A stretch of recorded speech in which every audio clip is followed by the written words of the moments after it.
Sleepers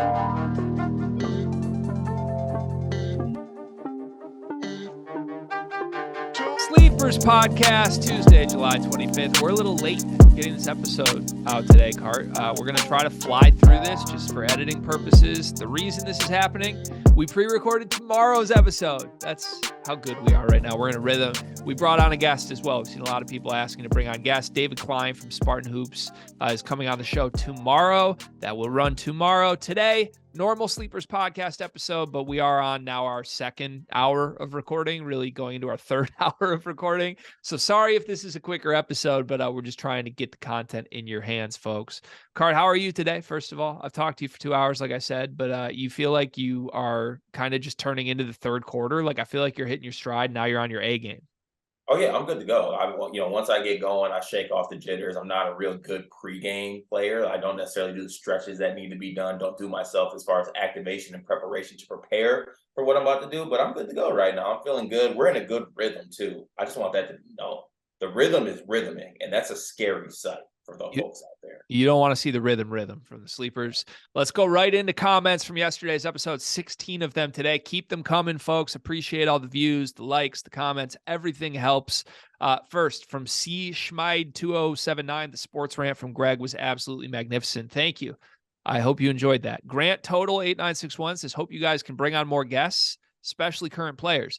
Let us know. Type comments of specific names you'd like us to bring on. We can try and get them. We have really moved away from that in the last calendar year, although we are bringing DK on the episode tomorrow.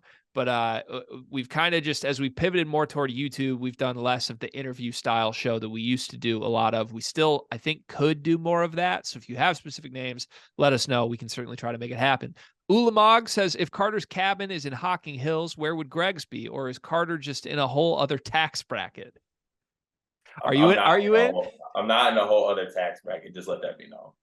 I don't know. You might be. I don't know. We might need to compare notes next time. I'm not a cabin guy, though. That's my answer, Ulamog. I wouldn't have a cabin anywhere. If I did, it would be in up north, northern Michigan, like Boyne, Traverse City area. I hate the outdoors, though. I'm an indoor person. And when you go up north, you're Airbnb gang. You're not like cabin in the woods gang. Yeah, I think camping is not fun. Camping is extremely overrated. That's why I do the getaway house. So I like camping vibes, but also I can go inside to AC and a bed and not a tent and not an outhouse or the bathroom, a shower.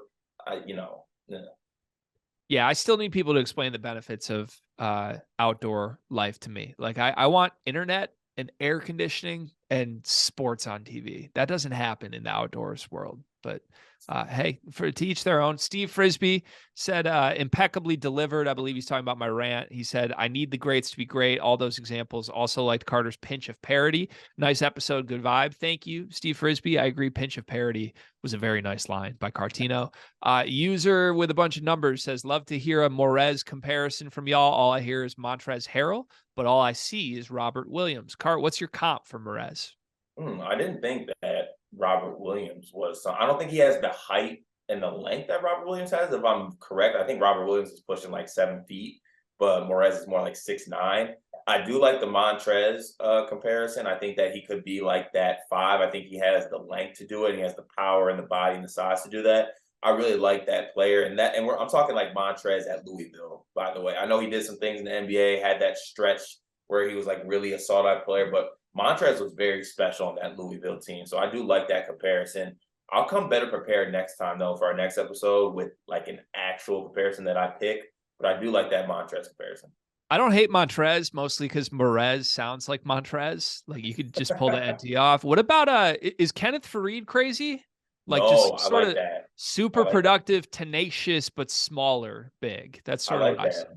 There we go. Wade Williams, 2561 says, as an Illinois fan, any ounce of consistency would be awesome. If Jaxtis stays 4 years and is a serviceable backup big by year 3, I'll take it. I think you should take that, and I think you can get that from Jason Jaxtis. Also, Ultra_Rudy the Boxer says, if you can bet on it, then the fix is in. I don't know if I buy that. Do you think sports are fixed? Not necessarily. Not within sports. If anything, I got my eye on Shams. That dude's bending over for FanDuel trying to mess us up with these draft odds. But besides that, I don't think the fix is in. Yeah, insiders might fix it. Also, just for the record, until we get an actual betting partnership, sponsorship, one of those, we're very open to helping fix things. Just want to make that known. Like, somebody let us know if something can be fixed, if we can help it. Like the guy from Holes, I forget what his name was, the character. I can fix that. I can fix that. I don't care what it is. I can fix that. Noah Minker T866 says, Carter, have you seen any Camden Hyde highlights yet? Might be Heidi also. I feel like people have tried to tell us you pronounce it differently than we say. Purdue is playing without Edie on their overseas trip. How do you think they will play? I don't think that it should matter, but I can't wait to see the overreactions to like what this team looks like without Edie. It's going to be special, whether one way or the other. I love that they're playing without Edie on the overseas trip, for the record. I want to see what these guys can do. I think Smith and Lawyer can look like totally different beasts and hopefully earn a little more respect from people at the national level when they see what they can do without Zach Edey. But and no, I didn't look up Camden Hyde highlights because people look at my laptop and my computer, and sometimes I watch highlights on my work computer, and I feel like I get flagged if I type in Camden Hyde highlights. Like that'd be something that'd be like, okay, why is he just looking up Camden Hyde highlights at noon on a Tuesday? We might need to flag this. I have looked up Camden Hyde highlights for the record, and just pure honesty, I don't see it the way Purdue fans do. I feel like he just screams traditional glue guy, bench guy, and there's a lot of hype going his way that I don't know that I would say is deserved right now, but we'll see. He could surprise the season. Coy says, Greg, in your 10 nice things about Illinois, you said you like Damask more than you originally wanted to. Could you elaborate on what you have seen that you like and maybe what could be expected from him? And then he said 10 points, 5 rebounds, 2 assists. And then he also said, watch The Illusionist, also released in 2006 about a magician. Okay, thank you for the movie notes for the record, Coy. Mostly with Damask, like I haven't seen tape or anything that changes my mind from the original tape I saw. Mostly, I just think I'm being overly harsh on a guy who was extremely productive at the smaller level, and I think I underrated that. I also think there's a difference in my head between like the up transfers that I penalize who are productive at the smaller level that are like primary scorers, because there's an adjustment going from best player on a team at a point guard position into doing that in the Big Ten that I don't think Damask will feel. Like he's going to play off of Terrence Shannon. He can be a really good role player and still be productive in the sense where he uses his skill set without having to be the go-to guy. So yeah, I think like 10 points should be the barometer for him. If he scores 10 points next year, 5 rebounds, I think that would be a very good season. I wouldn't take much over than that, but that's still much better than I gave him credit for over the course of this offseason. M. Ashenfelter says, thanks for the daily content. You're welcome. As an MSU alum, I stumbled on your channel while looking at Stephen Izzo and Cohen Carr dunk highlight reels. What was that first one? Stephen Izzo and Cohen Carr dunk highlight reels. Carr, would you like to address that from an alum of Michigan State? Call 1-800-GET-HELP. The second half of that is great, but Yeah. I'm very concerned about the first half of that. He says, segment idea, rank your favorite MSU and Michigan player nicknames. Flory Badunga as Badunga Dunk has potential. Of course it does. Idong Ibak as I dunk, I block. Mo Ager bombs came to mind. Magic Johnson is removed from consideration since he's the GOAT. Fun segment idea. I think we need to put a little more thought into that. Do you have any immediate player nicknames that come to mind? I mean, cheat code, but like I consider Cash to be a nickname. Like Cassius to Cash, I take Cash as a nickname. I think that's great. I was trying to make Cash Wins be like it needed to be the full nickname. Like I feel like we were ignoring that Winston is also a very fun nicknameable last name, but Yeah, I yeah, had to think that about that. Joey Jamal too. Like that's just ours. I'm always gonna remember that. Joseph Jamal. Joseph Jamal. Sorry. And does Cormac count as a nickname? Who? That's his actual name. Thanks for the comment. Sorry the answer wasn't better. We'll think more on that. Neil Stuckey says, I agree with your guys' take on Jax. Just my takeaway from what I've seen is better shooting, less athletic Hawkins. I think Illinois needs a stretch big to pair with Imani Hansberry and Mraz Johnson in the coming years. Doesn't need the ball in his hands to be effective. Yeah, overall, I agree. I'm glad you agree as well, Neil. He says, side question, does Mraz do enough to become a 5-star recruit?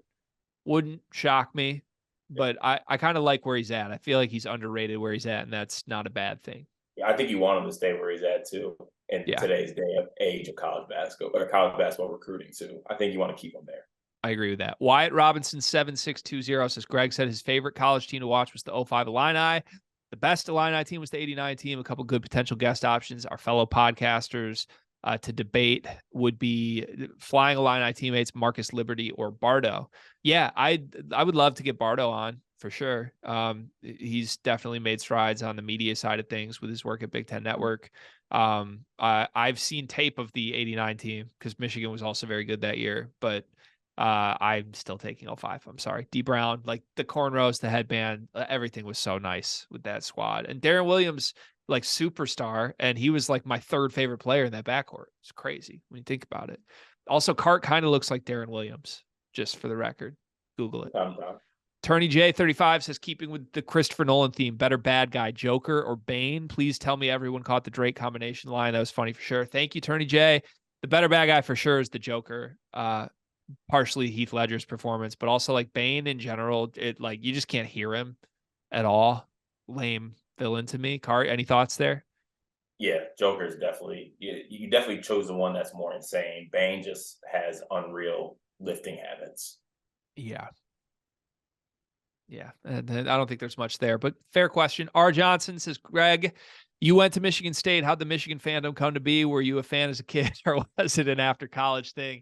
Do you still support Michigan State? Car, you want to take this one for me? I'm not rolling my eyes at this question. I'm rolling my eyes at the fact that like this, we get this comment like one every 4 videos. He's a mutant. The things that need to be explained. We need to like make a video on Sleepers and like pin it and just be like, please refer to pin tweet. And it's just you explaining what you are.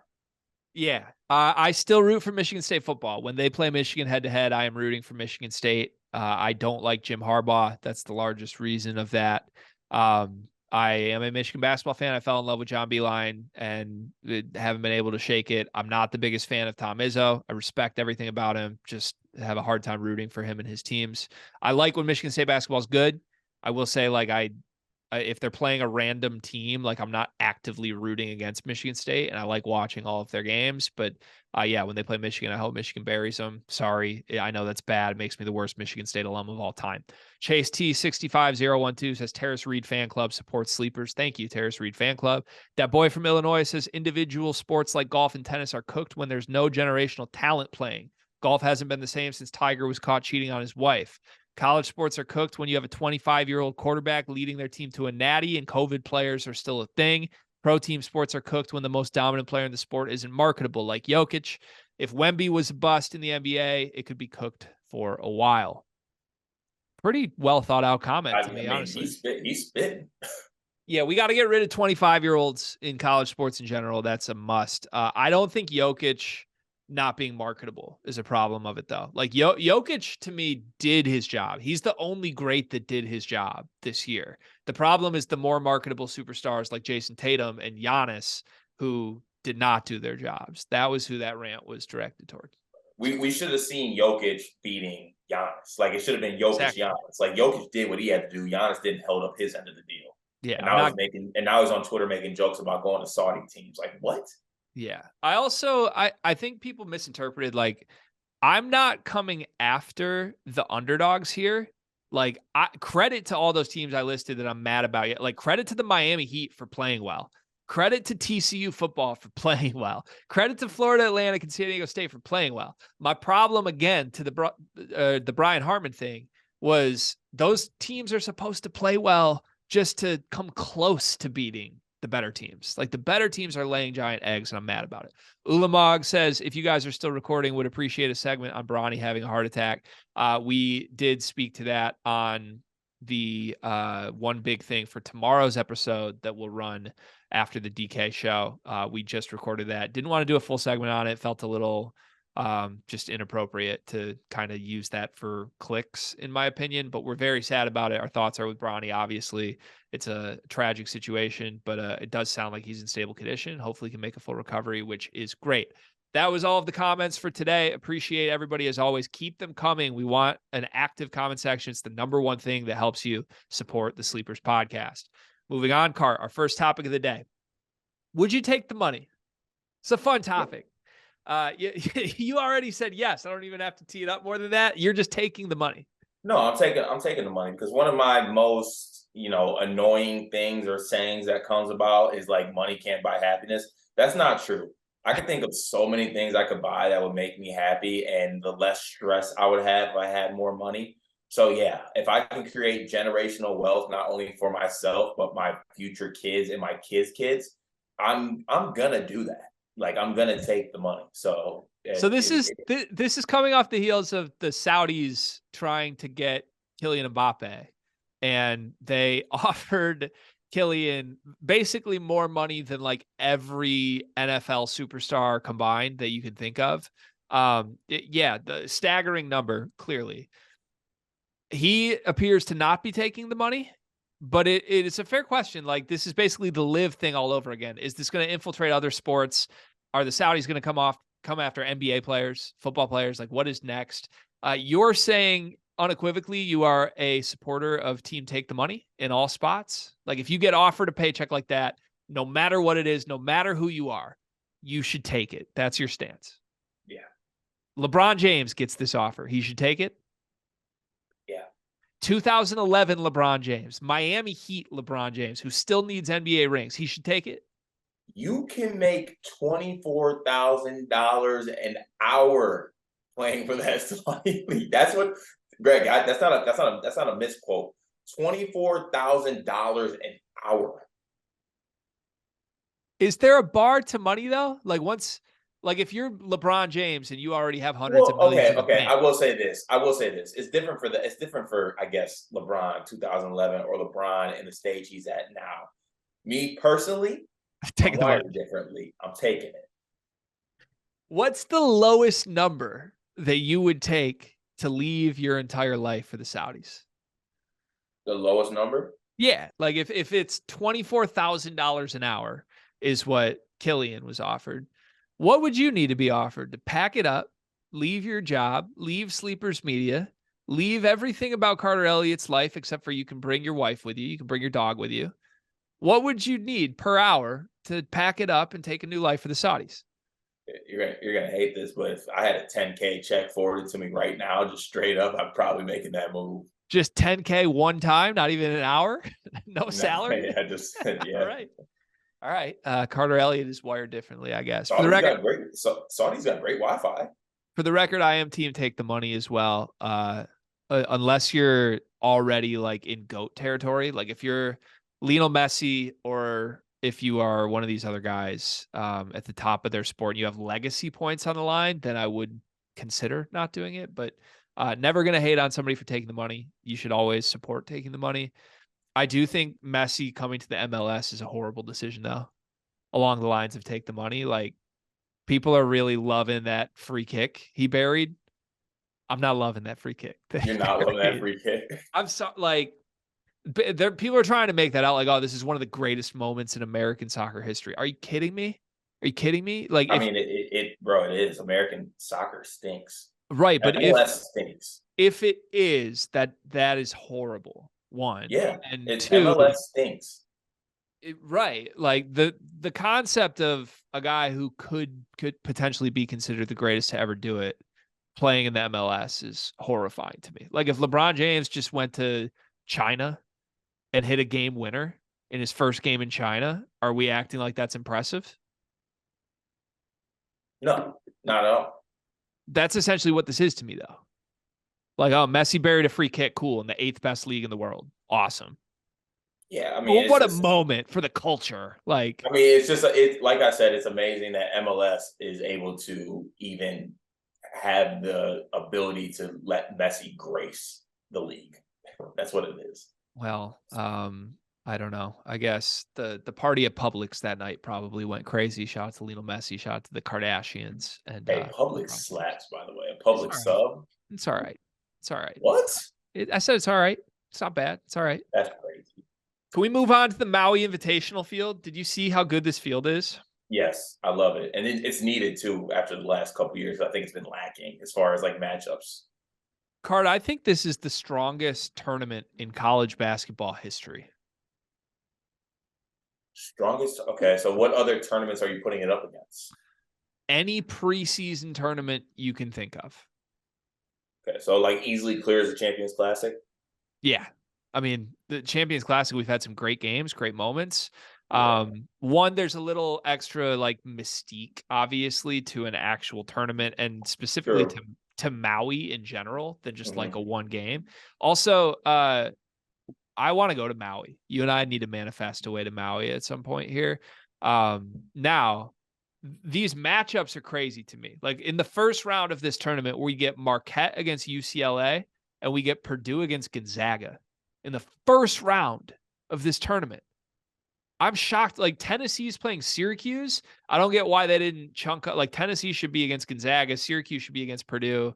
But you were still going to get left with some crazy matchup here because 5 of these teams are elite. Yeah, you know how like you get towards that last day of Maui and like that last consolation game that everything gets like guaranteed a certain amount of games and it's just like garbage. Yeah. Like that game's gonna be good. Those are gonna be some good teams in that game, I think. So I'm very, very excited to watch it. Great matchups. I'm trying to think of another tournament. I don't know. I'm not too well versed on actual like names of tournaments. Like I know you got like Feast Week tournaments and things like that, but I can't pinpoint one that I think has this much kind of power. And also like just Maui in general is just a great tournament. Like that week where you get to watch Maui and the games are on late at night and it's actual tournament style too as well adds to it. So it's gonna be fun. When I die, I would like my ashes sprinkled underneath the wood floor at the Lahaina Civic Center. I just want That's to the put it out last there. place I would bury your ashes. I might need a full list of where you would bury my ashes at some point. But who do you think wins this tournament? Just quickly, like Kansas got the break. Kansas gets to play Chaminade first round. That's a pretty massive break. Purdue, to me, has an argument for best team here, but they have to go through Gonzaga, then Tennessee or Syracuse just to get to the championship game of Kansas, Marquette, or UCLA. Who do you think wins? Like call your shot right now. If you had to pick, given what the bracket is, who wins this tournament? Kansas. Because of the schedule break or because you think they're the best team or what? A little bit of both. A little bit of both. But I think it early season feel themselves. Kansas, staple it, Hunter Dickinson lifting a Maui trophy or something like that. He's really gonna love that. Okay, I'll call my shot. I think Marquette gets Kansas in the second round. I'm buying Marquette early season. They bring everybody back and everybody's just sour on them because of Shaka's NCAA tournament path, which is fair. Anytime They don't bring everybody. They don't have Omax. everybody but Omax. I mean, the other 4 starters are all back and very good, and the whole bench is back. Omax is literally the only dude on the roster left. Um, I like Marquette. I think they're good. I think they make the final, if not win this tournament. I'll take as my winner pick though, whoever wins Purdue Gonzaga. Is the winner. That's And cheating. You got to pick one. okay, I think it's Purdue. But I think if Gonzaga, whoever wins that game, I think wins because I think they have no problem with Tennessee or Syracuse next year. And that's an easier path even than Kansas having to go through Marquette. I So would love just random like Marcus Adams has like a breakout game and beats Kansas storyline. That'd be kind of funny. that would be hilarious. Zach Edey, Hunter Dickinson would be really fun in the Yeah. final. There's a lot of Hunter Dickinson matchups this year that I have my eyes on.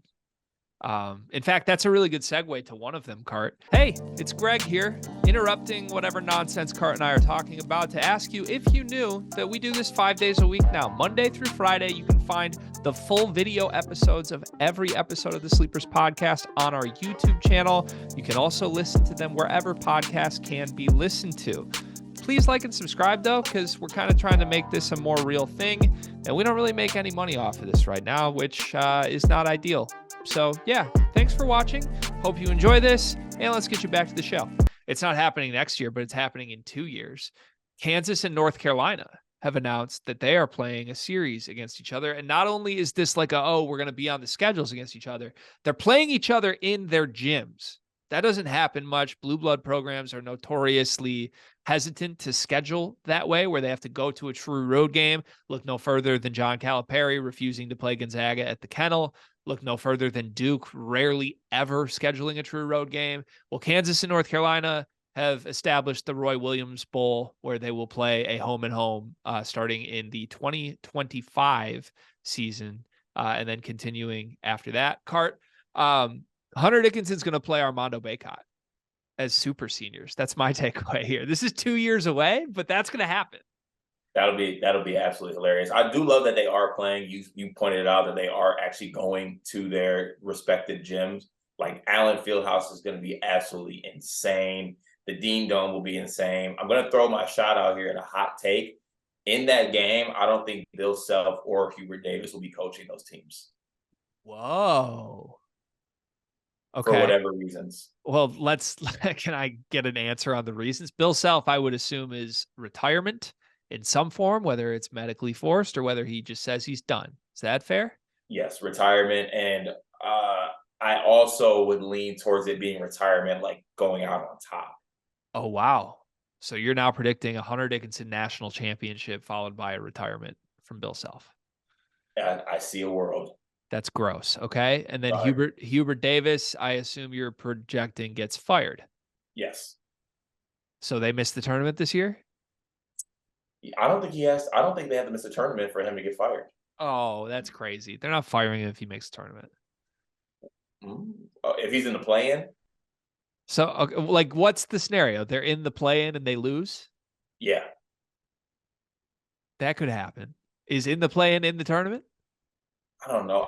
For some reason, ever since we had that episode where you were like, okay, like now they're just going all in on superstars, and you were all in on North Carolina, you and Riley, and like their off season.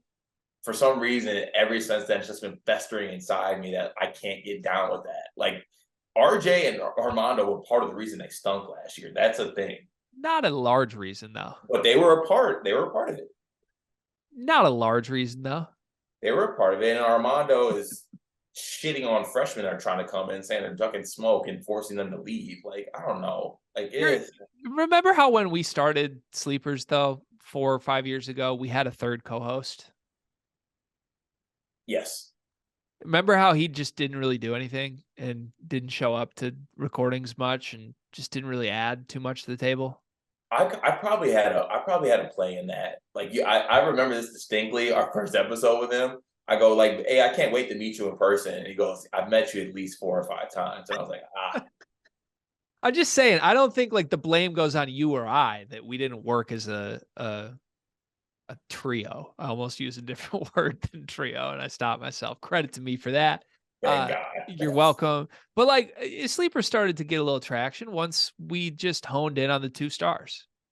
That's what North Carolina is going to do next year. Don't blame RJ Davis for his backcourt mate card. Come on. That's rude. It's arguably racist. Is it? Yeah. I don't know how, but I'm going to figure it out and get back to you. Okay. Well, credit to Kansas and North Carolina for not ducking each other. Shout out to y'all. Is this the Roy Williams? Like, does the winner get to claim Roy Williams? No. Roy Williams is a UNC coach. Kind of Kansas-y. No, stop it. When have you ever thought to yourself, like, Roy Williams, Kansas? Saw him on the streets in New Orleans and said, "Oh, that's former Kansas, former North Carolina coach Roy Williams." I'm pretty sure you didn't say that. I was right next to you. Well, we were on our way to get seltzers. I was a little distracted at the time. Let's end the episode with one big thing, presented by Bigby. Bigby, when you're running late on time and you need to record a shorter episode than normal, Bigby will make sure you have a productive, entertaining podcast. Cart, would you like me to go first? You seem pretty distraught that you're always intended to go first for one big thing. I can go first if you'd like. I would like that, actually, yeah. Okay, sure. I'll go first today. So we have a group chat with a lot of college basketball people. I won't name any names to protect their privacy here, but there's probably 18 to 20 people in this group chat. There's a couple quote unquote OGs from the college basketball media world. And then there's a couple or a lot of quote unquote rising talent, quote unquote younger folks. We are even, I would say, over the 50% threshold of age in this group chat. We are 2 of the older people in this chat. Nothing wrong with that. Car, we found out last night while you were in the middle of a men's league game where you told me you were giving the opponent absolute hell. I'd like more on that momentarily, by the way. We find out that roughly 50% of this group chat we are in has never been drunk and also considers that a point of pride. I'm going to take a deep breath here.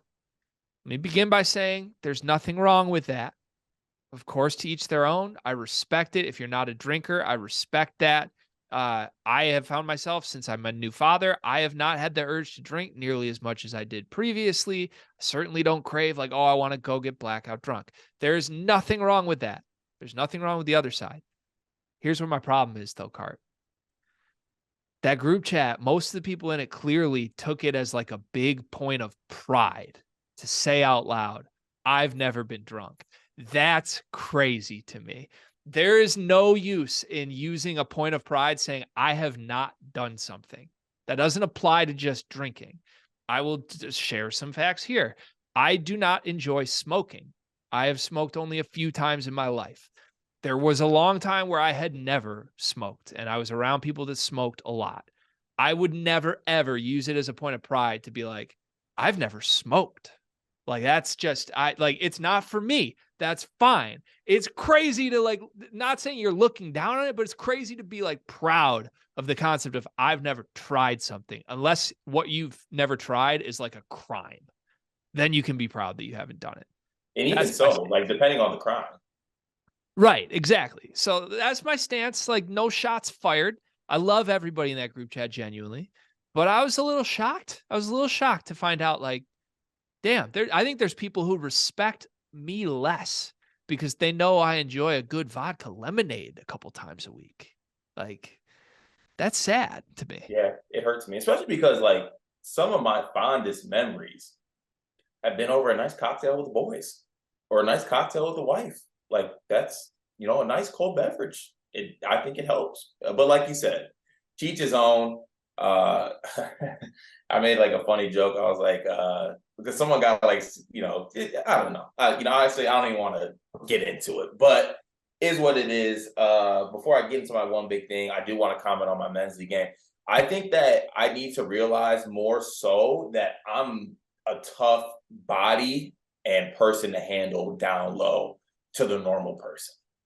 Like I got weight, I got nimbleness, I got heart, I got shit talk in my head. Like I got something to me.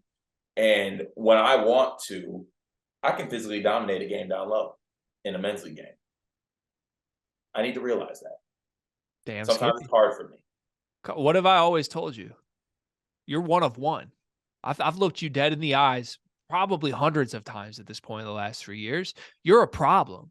You're a problem on the basketball court. You're a problem behind a microphone. There is no other you. I've said there's hundreds of other me's. There is no other you. Okay. I'm glad to see you a little confident. What was the stat line? I think I had like probably 16 to 18 points, probably 15 to 16 boards, probably 7 assists. Like I was all over the place. And a win, I believe, a playoff And, win. and, a, and an upset win over a highest seeded team in the playoffs. Mr. March, Mr. July, Cartino. Don't let him get hot. DTC coming at it again. My one big thing for today, and this is aimed at the community of husbands out there. Okay, I'm gonna give some husbandly advice for my one big thing. My one big thing would be if you and your partner, whatever, wife, husband, whatever, it is, your partner are in a serious relationship and you love each other, you need to share a calendar. Sharing a calendar is a game changer.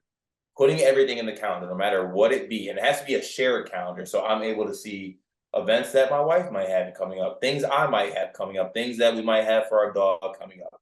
Having a shared calendar helps immensely. If you don't have one, do it immediately and let me know how it goes. I promise you, things will change for the positive. Not saying it's a bad thing if you don't, but it can be better if you have a shared calendar. That's my one big thing for today. You color code based on wife, husband, dog? Yes. What color are you? Let's see here. Wife is purple, dog is yellow, and I am blue. Respect. I like that. I think that's a great tip. I've tried to be a shared calendar guy multiple times. The problem is I am very bad about actually posting my things to the Well, you guys are pretty good at, just to give a little insight on your life. You guys got that calendar on your fridge that you guys write on. Like We that's a we do shared have a calendar. physical calendar. We do have a Yeah. physical calendar. We also have like a digital shared calendar though that I don't hold up my end of the bargain on because I make notepad lists of things I need to do and then I just rarely put it in the calendar. I got to be better about that. Hey, we all can be better. Yep. 1% better every day. We all have our weaknesses. All right. Thank you for the comments, everybody. Thanks for watching and the support. For DTC, my name is G. And enjoy our episode tomorrow with David Klein from SpartanHoops.com, who we talked about like 2 hours worth of Big Ten basketball stuff. We'll try to clip a lot of it, but it was a really good in-depth discussion on the top half of the conference for next season. Enjoy the next couple of days. We'll be back on Thursday with a new episode of the Sleepers Podcast. Goodbye.